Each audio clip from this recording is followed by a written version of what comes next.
Hey guys, what is up? It is the Fast Break Report here, bringing you guys another vlog. NBA free agency is officially underway. Kentavious Caldwell-Pope is already off the board and stuff like that. I'll talk about that tomorrow. Like, I don't like really making videos anymore on the day of free agency because I just feel like so much shit happens that it's just easier for me to make a video the next day talking about all the moves rather than just like a move here and a move there and constantly uploading.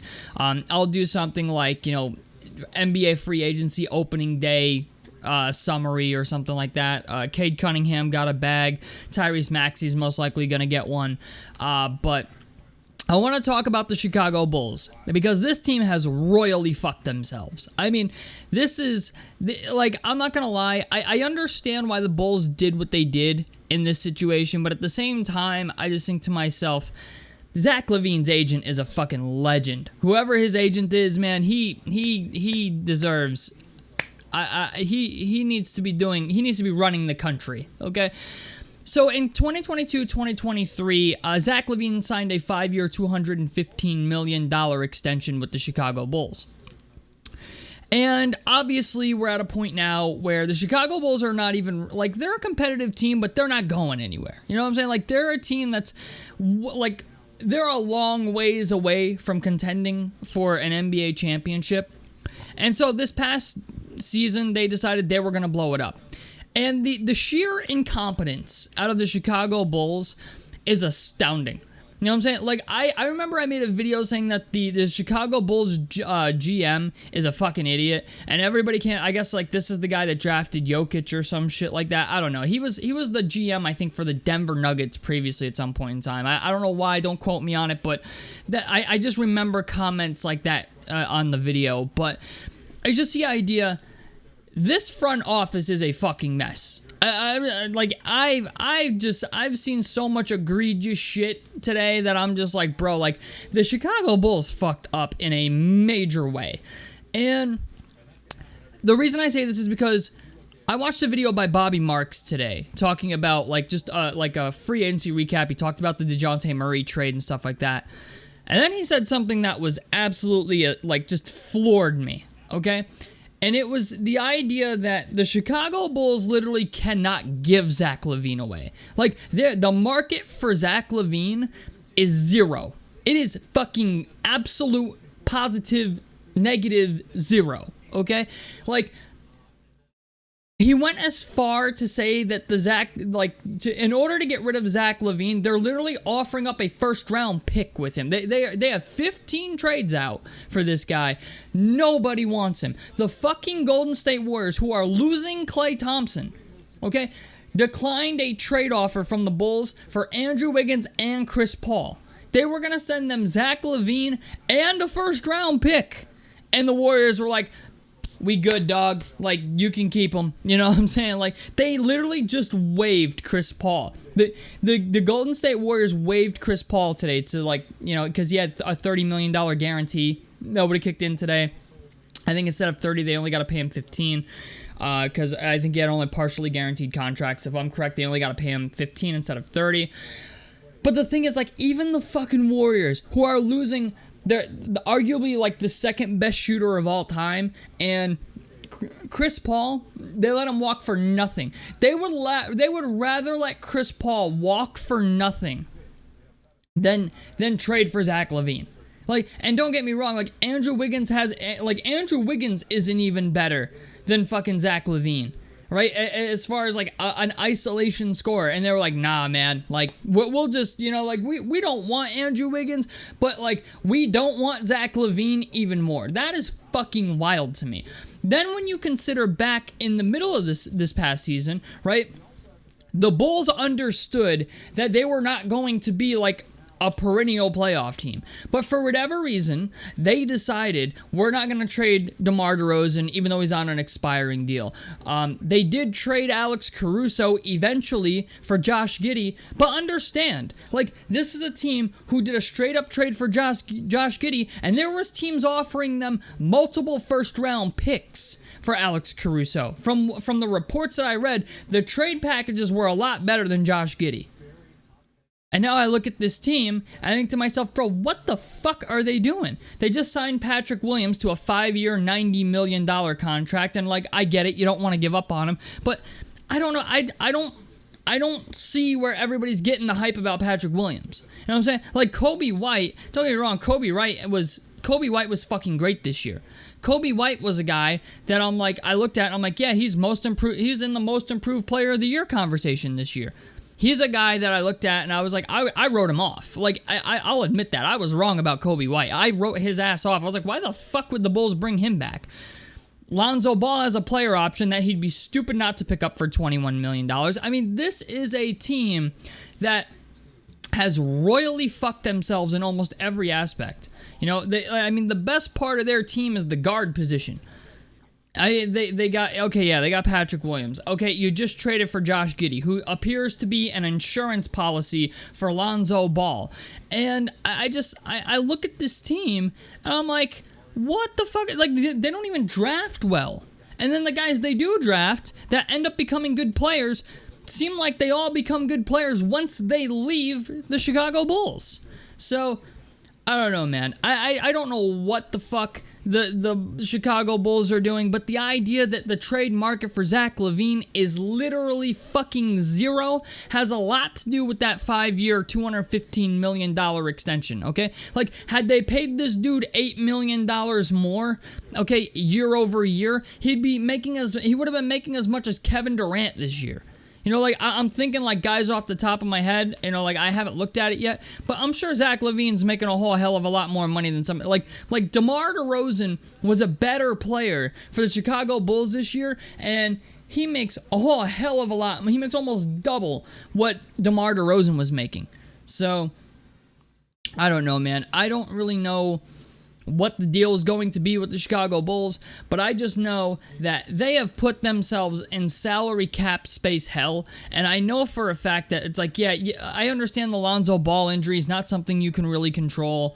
You know, I understand that you got to keep the guys you got. You know, Zach LaVine was a guy that they acquired and were like, yeah, this is going to be the future of our franchise. But like, Zach LaVine, like, honestly, if I'm Zach LaVine this upcoming year, and I understand you're getting paid a whole lot of money, but if you want to get out of Chicago, bro, you got to do a lot of work this offseason. You got to become a better passer, right? Even your shot selection has to become a little bit better. I mean, I'm not quite sure what Zach LaVine's stats are off rip. I haven't looked at them in, like, all year, but, I mean, 45% from the field, 34% from three is not anything really to call home about. I mean, they're paying $43 million a year plus for a guy who doesn't even average 20 points a game. It's 19.5.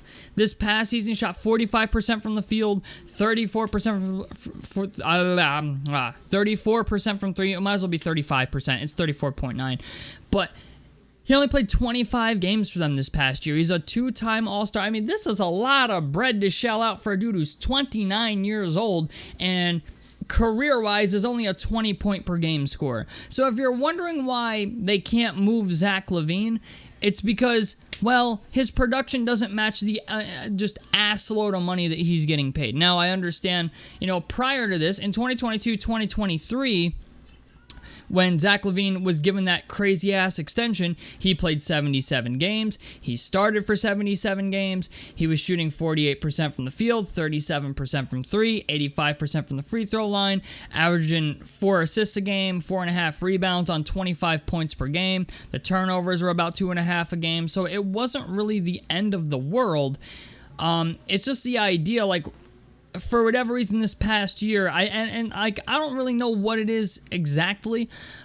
He's a career 46% from the field guy, 38% from three guy, about 20 points per game. But it's just the idea, ever since he's been in Chicago, since he was 23 to like 27, he had a good... I mean, Zach LaVine had a down year, and he was injured, and I kind of think there's something else going on there is why teams don't want him. I mean, if you're a team, you could take a swing on him. It looks like, I mean, like, I understand why teams are not taking a swing on him, because in the 25 games he played, the sample size really wasn't that great. and then the Chicago Bulls just flat out shut him down. I understand he was injured. He had surgery on his right foot, and he's out for the rest of the year, which that could also be a reason why teams don't want to trade for him, is because foot injuries in the NBA can be really, really devastating to players, especially big men. Granted, Zach LaVine's not a big man, but it's just the idea. Foot injuries can mean like he just doesn't have the same elevation on his jump shot anymore, or maybe he's not, as athletic as he used to be. So that's a concern as well. I don't think the Chicago Bulls are going to end up trading Zach LaVine this offseason. I have a feeling if they do trade him, it'll be at the trade deadline this upcoming year or next offseason. And the idea that they're more than likely going to lose DeMar DeRozan too, because I just think somebody's going to pay him more money than Chicago is, just means that the Chicago Bulls fucked up. They fucked up. I'm just going to call it what it is, They waited too long to trade Alex Caruso. They're at a point now where they're going to probably lose DeMar DeRozan for nothing. If I'm the Bulls owner, I'm just going to keep it a buck. I think this is justifiable for you to fire the GM. I don't know. Who's the Bulls GM? Chicago Bulls general manager. I know his name too. Mark Eversley. Okay. This is a guy who, for whatever reason, seems like he's just fucking everything up. I get that. I get that the Bulls wanted to be competitive, and they're one of those franchise. They're a never tank franchise. But sometimes you got to tank. Sometimes you got to mail it in, and unfortunately, it kills me that it seems like they realized their reality at the trade deadline this past year, and still did nothing. Then, at the end of the trade deadline, they're like, we're happy with what we got. You're happy with what you got, but you're struggling to make the fucking playoffs. You know what I'm saying? I understand it to an extent. I understand that they can't move off Zach LaVine. It seems like they're gonna have to keep him.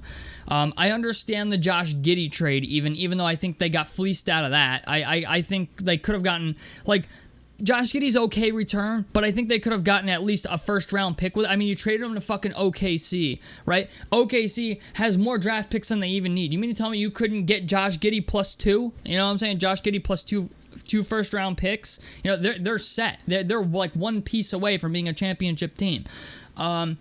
It amazes me that the sheer incompetence of the Chicago Bulls. Because I look at this shit and I just think to myself, bro, you had a chance. You had a chance at the deadline to get you could have gotten 2 first-round picks for Alex Caruso, maybe plus something. Instead, you only come away with Josh Giddey, when Alex Caruso was a guy that there was teams that would have even given you 3 first-round picks for Alex Caruso because of how good of a vet he is, and the shooting has gotten a lot better and stuff like that. Then we get to DeMar DeRozan, and instead of trading him, there's the bullshit that he maybe wanted to come back to Chicago, but still, it's that teams are going to have more cap space than you in free agency, and your team is not in any fucking condition to be trying to even go for a championship right now, or even trying to be competitive. You should be trying to rebuild via the draft and find yourself, get younger. And that's the one thing I do like about the Josh Giddey move. It's they're getting younger. They got rid of Caruso for a kid who's 21 years old, but it's just the idea that this team is it suffers from incompetence. It's got to be from the top down at this point. It's got to be from ownership. It's got to be from the GM. I just don't know what the fuck this team is doing. And you know what? We will have to wait and see. But if they lose DeRozan for nothing, if they could do a sign and trade with DeRozan, that would be even better for them. But I don't think that's going to happen. This is a team that I think they're just going to lose DeRozan outright. And if that happens, right? If that happens, I think Mark Eversley deserves to lose his job. I'm just going to call it, and that's most likely what's going to happen. Because as a GM, even though DeRozan doesn't fit on a whole bunch of teams, he's still a good enough player. He finished in second in clutch player of the year voting. If you're Mark Eversley, you have to be the GM of your team and do what's best for your team. If you just have any inkling that you think you're going to lose DeMar DeRozan, you know how they say usually your initial thought is usually the right one? If you thought that, if your initial thought was we're going to lose DeRozan, then you should have fucking traded him. You know what I'm saying? Because usually, okay, usually your first impression is the right one. And I just think to myself, man, like, or your first assumption or assertion, whatever, what have you, usually that's, whatever your gut tells you, that's usually the right shit. But I don't know, man. I can't believe, like, the Hawks and the Bulls are having a rough fucking time about it, man. Like, these are two franchises that just can't do a fucking thing right.